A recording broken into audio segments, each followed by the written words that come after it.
Benarkah era baru timnas Indonesia di bawah John Hartman akan membawa perubahan besar?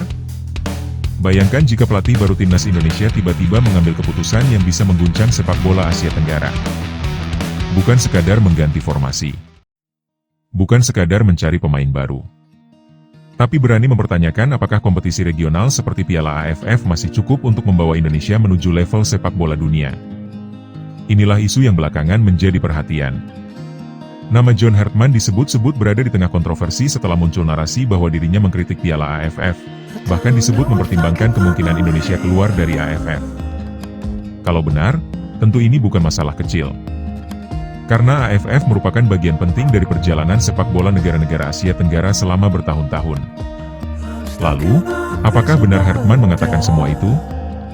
Dan mengapa nama Jason Selk juga ikut muncul dalam cerita tersebut? Sebelum masuk lebih jauh, jangan lupa subscribe channel ini agar kamu tidak ketinggalan informasi terbaru seputar Timnas Indonesia. John Hartman datang ke Timnas Indonesia dengan membawa harapan baru. Pelatih asal Inggris ini dalam sumber yang kita bahas disebut memiliki pengalaman besar di level internasional. Ia pernah menangani Timnas Kanada dan berhasil membawa Kanada kembali tampil di Piala Dunia 2022 setelah menunggu selama puluhan tahun. Selain itu, ia juga disebut memiliki pengalaman menangani tim nasional putri Kanada dan meraih prestasi di Olimpiade. Dengan rekam jejak seperti itu, wajar jika kedatangannya ke Indonesia langsung mendapatkan perhatian besar. Publik tentu berharap Hartman bukan hanya menjadi pelatih yang memberikan instruksi di pinggir lapangan. Lebih dari itu, ia diharapkan mampu mengubah mentalitas Timnas Indonesia. Dari sekadar menjadi kekuatan di Asia Tenggara, menjadi tim yang mampu bersaing di level Asia bahkan dunia. Dan disinilah muncul sebuah pertanyaan besar. Apakah Indonesia harus terus menjadikan Piala AFF sebagai salah satu target utama? Atau justru sudah waktunya Garuda mengarahkan fokus lebih besar ke kompetisi internasional? Dalam narasi yang beredar, Hartman disebut memberikan kritik keras terhadap Piala AFF. Bahkan muncul klaim bahwa kompetisi tersebut dianggap kurang memberikan dampak terhadap perkembangan Indonesia di level dunia. Narasi itu kemudian berkembang semakin jauh. Disebutkan bahwa Hartman tidak ingin Indonesia hanya terjebak pada kompetisi regional. Ia ingin Timnas Indonesia memiliki target yang lebih tinggi. Piala Dunia, kualifikasi internasional, dan berbagai turnamen yang memiliki pengakuan lebih luas. Kalau dilihat dari sudut pandang ambisi sepak bola, gagasan tersebut memang terdengar menarik. Karena pada akhirnya, setiap negara pasti ingin berkembang. Tidak selamanya sebuah tim hanya mengejar kejayaan di kawasan sendiri. Tetapi tentu ada perbedaan antara mengembangkan sepak bola nasional dengan meremehkan sebuah kompetisi regional. Dan perbedaan inilah yang membuat cerita tersebut menjadi semakin panas. Dalam narasi yang beredar, Presiden AFF juga disebut memberikan respons keras. Komentar Hartman dianggap bisa merusak citra Piala AFF dan tidak menghormati perjalanan sepak bola di kawasan Asia Tenggara. Bahkan disebutkan adanya tuntutan agar Hartman memberikan klarifikasi dan meminta maaf.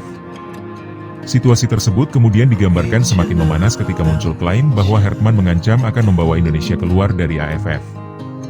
Bayangkan jika hal tersebut benar-benar terjadi. Indonesia adalah salah satu negara dengan basis supporter sepak bola terbesar di Asia Tenggara.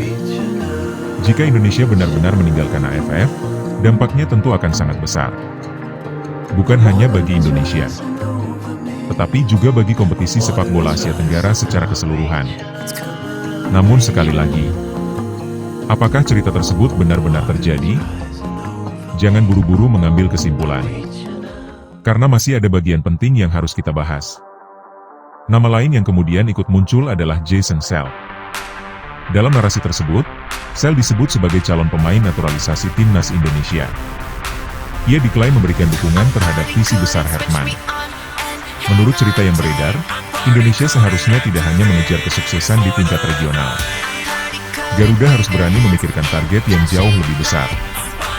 Misalnya lolos ke Piala Dunia secara konsisten, bersaing dengan negara-negara kuat, dan membangun sistem sepak bola yang mampu menghasilkan pemain berkualitas.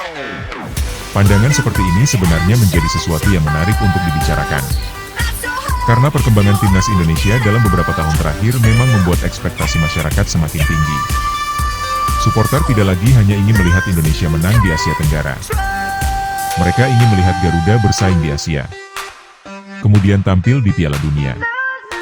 dan suatu hari nanti menjadi salah satu kekuatan sepak bola dunia. Itulah sebabnya setiap keputusan mengenai arah timnas Indonesia selalu mendapatkan perhatian luar biasa dari publik. Lalu bagaimana dengan persiapan era baru timnas Indonesia? Dalam sumber yang kita bahas, PSSI disebut menyiapkan FIFA Series 2026 sebagai salah satu ajang penting bagi Herman. Kompetisi tersebut digambarkan sebagai kesempatan untuk membangun tim baru. Bukan sekadar mengejar hasil, tetapi juga mencoba berbagai pemain, menguji formasi, mencari kombinasi terbaik, dan melihat bagaimana para pemain Garuda bisa beradaptasi dengan sistem permainan yang baru. Ini tentu sangat penting, karena seorang pelatih baru membutuhkan waktu untuk memahami karakter pemainnya. Tidak mungkin sebuah tim langsung berubah hanya dalam beberapa pertandingan. Herman perlu melihat siapa yang paling cocok dengan sistemnya. Siapa yang memiliki kemampuan bertahan. Siapa yang bisa menjadi penghubung di lini tengah. Siapa yang mampu mencetak gol. Dan yang tidak kalah penting, siapa yang memiliki mental untuk bermain di level internasional. Dalam sumber tersebut juga disebutkan bahwa Herman dikenal sebagai pelatih yang fleksibel. Artinya, ia tidak terpaku pada satu strategi saja.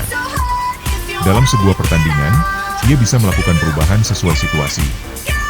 Ketika tim membutuhkan serangan, strategi dapat diubah. Ketika harus bertahan, struktur permainan juga bisa disesuaikan. Kemampuan seperti ini tentu sangat dibutuhkan oleh timnas Indonesia. Karena menghadapi lawan Asia Tenggara tentu berbeda dengan menghadapi tim kuat dari Asia atau Eropa. Indonesia membutuhkan tim yang tidak hanya memiliki satu cara bermain, tetapi mampu beradaptasi. Dan disinilah peran pelatih menjadi sangat penting. Selain pelatih kepala, sumber tersebut juga menyebut PSSI menunjuk Cesar Meilan sebagai bagian dari tim kepelatihan. Perannya berkaitan dengan strength and conditioning atau pengembangan fisik pemain. Ia disebut memiliki pengalaman dalam sport performance, pencegahan cedera, pemulihan, dan optimalisasi performa atlet. Jika informasi tersebut digunakan sebagai gambaran proyek timnas Indonesia, terlihat bahwa pembangunan skuad tidak hanya berfokus pada taktik. Faktor fisik juga menjadi perhatian. Karena sepak bola modern menuntut pemain memiliki stamina tinggi, kecepatan, kekuatan, kemampuan melakukan pressing, dan kemampuan mempertahankan intensitas permainan hingga menit-menit terakhir. Dengan jadwal pertandingan yang semakin padat, kondisi fisik menjadi salah satu faktor yang sangat menentukan. Sementara itu, sumber tersebut juga membahas kondisi beberapa pemain Indonesia yang berkarir di Eropa. Performa para pemain diaspora dan pemain yang bermain di luar negeri disebut bisa menjadi modal penting bagi era baru timnas Indonesia. Pemain seperti Kevin Dix, Justin Hubner, Jai Idzes, dan pemain lainnya diharapkan mampu membawa pengalaman kompetisi internasional ke dalam skuad Garuda. Semakin banyak pemain Indonesia yang mendapatkan pengalaman di level tinggi, semakin besar pula kesempatan timnas Indonesia untuk berkembang. Namun tentu saja, kualitas pemain bukan satu-satunya faktor. Sistem pembinaan juga sangat penting. Kompetisi domestik harus berkembang. Pemain muda harus mendapatkan menit bermain. Fasilitas latihan harus semakin baik. Dan tim nasional harus memiliki program jangka panjang. Karena sebuah negara tidak bisa membangun tim kelas dunia hanya dengan mengandalkan beberapa pemain. Dibutuhkan sistem. Nah, sekarang kita kembali ke kontroversi utama. Benarkah John Herman benar-benar mengatakan Piala AFF adalah kompetisi yang tidak penting dan mengancam Indonesia keluar dari AFF? Disinilah kita harus berhati-hati. Karena pada bagian akhir sumber yang menjadi bahan narasi ini, disebutkan dengan jelas bahwa berita kontroversial tersebut ternyata merupakan karangan untuk edukasi penonton. Artinya, kita tidak boleh menganggap seluruh klaim kontroversial sebelumnya sebagai fakta. Justru bagian ini menjadi pelajaran penting. Di era media sosial, sebuah narasi bisa terdengar sangat meyakinkan. Ada nama pelatih terkenal. Ada nama federasi. Ada kutipan. Ada konferensi pers. Bahkan seolah-olah terdapat pernyataan resmi. Tetapi semua itu belum tentu benar. Karena sebuah berita yang dibuat dengan narasi dramatis bisa dengan mudah dipercaya apabila penonton tidak melakukan pengecekan. Dan ini yang harus menjadi perhatian kita sebagai supporter timnas Indonesia. Jangan sampai kecintaan terhadap Garuda membuat kita langsung percaya terhadap semua informasi yang muncul di internet. Apalagi jika judulnya dibuat sangat provokatif. Misalnya, Hertman tantang AFF. Indonesia siap keluar dari AFF. AFF panik. Judul seperti ini memang menarik perhatian. Tetapi menarik perhatian bukan berarti otomatis benar. Kita harus melihat sumbernya. Apakah berasal dari media resmi? Apakah ada pernyataan langsung? Apakah ada bukti video? Apakah federasi terkait benar-benar mengeluarkan pengumuman? Atau hanya sebuah narasi yang dibuat agar mendapatkan penonton? Ini penting. Karena berita palsu tidak hanya bisa menyesatkan penonton, tetapi juga bisa memicu konflik antara supporter. Pada akhirnya, satu hal yang bisa kita ambil dari cerita ini adalah tentang visi masa depan timnas Indonesia. Terlepas dari benar atau tidaknya kontroversi tersebut, ambisi untuk membawa Indonesia ke level yang lebih tinggi tentu merupakan sesuatu yang layak dibicarakan. Indonesia memang memiliki potensi besar. Jumlah penduduk yang sangat besar. Basis supporter yang luar biasa. Talenta muda yang terus bermunculan. Dan semakin banyak pemain yang mendapatkan pengalaman di luar negeri. Tantangannya adalah bagaimana semua potensi tersebut bisa dikelola dengan baik. Karena menjadi negara sepak bola bukan hanya tentang memiliki pemain hebat, tetapi juga tentang memiliki sistem yang kuat. Pembinaan usia muda. Kompetisi berkualitas. Pelatih berkualitas. Fasilitas yang memadai. Dan program jangka panjang yang konsisten.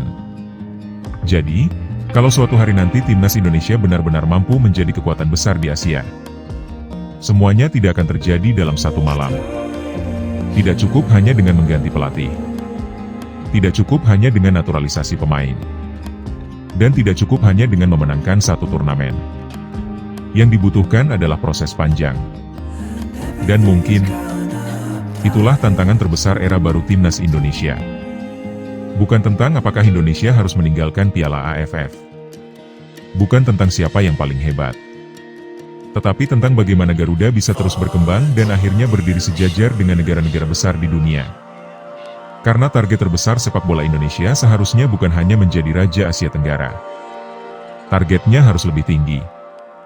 Dan kalau suatu saat Garuda benar-benar mampu menembus panggung dunia, kita semua akan menjadi saksi dari perjalanan panjang tersebut. Jadi menurut kamu, apakah timnas Indonesia sudah waktunya fokus penuh mengejar level dunia? Atau Piala AFF tetap penting sebagai bagian dari perjalanan Garuda? Tulis pendapat kamu di kolom komentar. Dan jangan lupa subscribe, karena kita akan terus membahas perkembangan timnas Indonesia dengan informasi yang lebih lengkap dan tentunya tetap mengutamakan fakta. Garuda mendunia bukan hanya mimpi. Yang penting, prosesnya harus benar.